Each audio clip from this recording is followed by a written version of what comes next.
Hello दोस्तों, कैसे हैं आप सभी। आशा है सभी अच्छे होंगे, खुश होंगे। तो आज है 24 सितंबर और शाम के 5 बजे हैं। और देखिए मौसम कितना अच्छा हो रहा है, एकदम ठंडी ठंडी हवा चल रही है। लगभग 2-3 दिन पहले से ही बारिश सी हो रही है, रोज़ सी। और आज भी बारिश होने जैसा लग रहा है, जैसे बहुत तगड़ी बारिश होने वाली है। तो यहाँ पर मैं कर रही थी तैयारी पूजा की कल की। तो ये यहाँ पर एक दिन पहले शाम को हमारे यहाँ पर देली लिपाई की रस्म होती है, मतलब कि जो पितृ होते हैं उनका आवाहन किया जाता है कि कल मावस से एक दिन पहले, जब पितृपक्ष की मावस जो होती है उससे एक दिन पहले आवाहन किया जाता है। तो थोड़े से चावल डाल देते हैं, थोड़े से चावल के दाने डाल देते हैं। और फिर देखिए रात में हुई थी बहुत तगड़ी बारिश और सुबह हो गई है अब अगली। और मैं घेर का सारा काम करके आ चुकी हूँ घर। सुबह के 6 बज रहे हैं और मैं यहाँ पर पहले साफ़ सफाई कर लेती हूँ, चूल्हे पर चौका लगा लेती हूँ। फिर इस खीर बनने के लिए रखूँगी, तब पूजा होगी उसके बाद। क्योंकि पूजा होती है तो सब साफ़ ही होता है, अच्छा रहता है, मतलब कि कुछ भी गंदा ना हो, बिल्कुल साफ़ सफाई का बहुत ध्यान रखा जाता है। तो रात भी बारिश हुई थी, इसलिए रात भी यहीं पर इस वाले ही चूल्हे पर मैंने आग जला ली थी खाना बनाने के लिए। एक चूल्हा बाहर है, उसको हम ढक देते हैं, बारिश होती है तो यहाँ पर जला लेते हैं आग। तो ये रात में थोड़ी सी लकड़ी बच गई थी, वो यहीं साइड में लगा दी थी और अभी से ही आग जला लेंगे। हमारे यहाँ पर इसको कनाकती मावस बोलते हैं और इसका बहुत महत्व होता है। कहा जाता है कि इन 15 दिनों में, ये जो पितृपक्ष के 15 दिन होते हैं, इनमें हमारे जो पूर्वज होते हैं वो धरती पर आते हैं। और इन दिन मतलब इसका इतना महत्व होता है कि 15 दिन में हम जो दान करते हैं उसका हमें बहुत ज़्यादा फल मिलता है।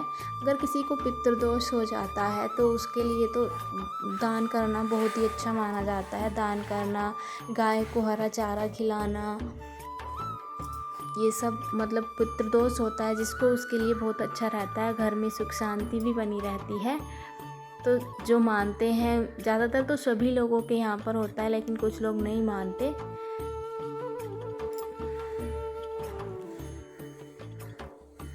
तो बस जल्दी जल्दी से मैं कर रही थी यहाँ पर सभी काम, क्योंकि देर हो रही थी। अब यहाँ पर मैं पोछा लगा लूँगी, अच्छे से साफ़ कर लूँगी और उसके बाद आग जलाकर मैं खीर बनने के लिए रख देती हूँ। और खीर बनने में लग जाता है, बहुत समय लगता है थोड़ा। तो तब तक सबके लिए थोड़ी थोड़ी चाय हो जाएगी, सब चाय पी लेंगे। बारिश के मौसम में आग जलाना थोड़ा मुश्किल हो जाता है, क्योंकि सभी सीला हुआ सा रहता है, मतलब आग जल्दी से नहीं बैठ पाती। तो बस इसलिए ये मैंने जला दी थी पहले, लेकिन फिर से बुझ गई थी तो दोबारा जलाना पड़ा इसको।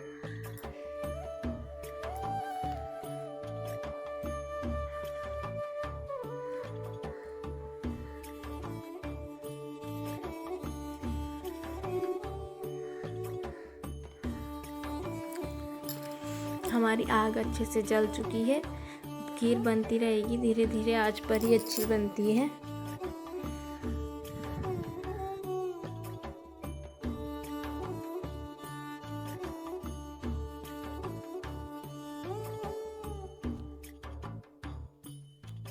और यहाँ पर मैं बना रही हूँ अब चाय, सबके लिए थोड़ी थोड़ी चाय हो जाएगी।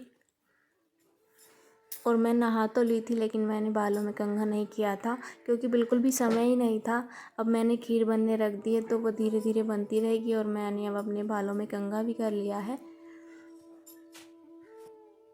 तो बस हमारी खीर भी बन चुकी है और अब हमें बनाने हैं फुलके, क्योंकि इसमें फुलके ही बनते हैं।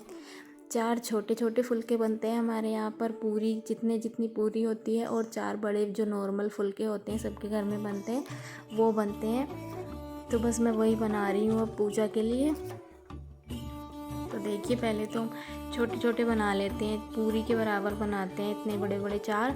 इनमें से 2 तो हम कौवों के लिए रखते हैं, 2 हम कौवों को खिलाते हैं और 1 गाय के लिए होता है और 1 कुत्ते को दिया जाता है। इन सभी को खिलाना, मतलब कि पितृ अमावस्या के दिन इन सभी को भोजन कराना खिलाना बहुत ही शुभ माना जाता है, अच्छा माना जाता है। और जो 4 बड़े बड़े फुलके होते हैं वो हम किसी ब्राह्मण को खिला सकते हैं, ब्राह्मण को दे सकते हैं। तो हमारे गांव में है एक ब्राह्मण, तो हम उनके घर पर भिजवा देते हैं खीर और फुलके, क्योंकि ब्राह्मण को खिलाना भी बहुत ज़रूरी होता है। पितृ अमावस्या में ब्राह्मणों को भोजन कराना बहुत अच्छा माना जाता है। तो बस हमारे यहाँ पर ऐसे ही होता है। आप हमें बताना कि आपके यहाँ पर किस तरह से कनाकती अमावस्या या पितृ अमावस्या या सर्प पितृ बोलते हैं, कुछ ऐसा भी बोलते हैं, अमावस्या कुछ और भी बोलते हैं इसको, मुझे याद नहीं आ रहा अभी। तो हमारे यहाँ तो ऐसे ही पूजा की जाती है। आपके यहाँ पर कैसे की जाती है हमें बताना ज़रूर। और पूजा यहाँ पर मतलब घर का कोई बड़ा लड़का या छोटा लड़का कर सकता है, बिचला नहीं कर, कुछ ऐसे भी नियम होते हैं, बहुत सारे नियम होते हैं और उनका हमें पालन भी करना पड़ता है। तो बस अब इसके बाद मैं बना ले रही हूँ लौकी और फुल्का। और आज के लिए हमारे ब्लॉग में बस यही था। मिलेंगे नेक्स्ट ब्लॉग में, तब तक के लिए बाय।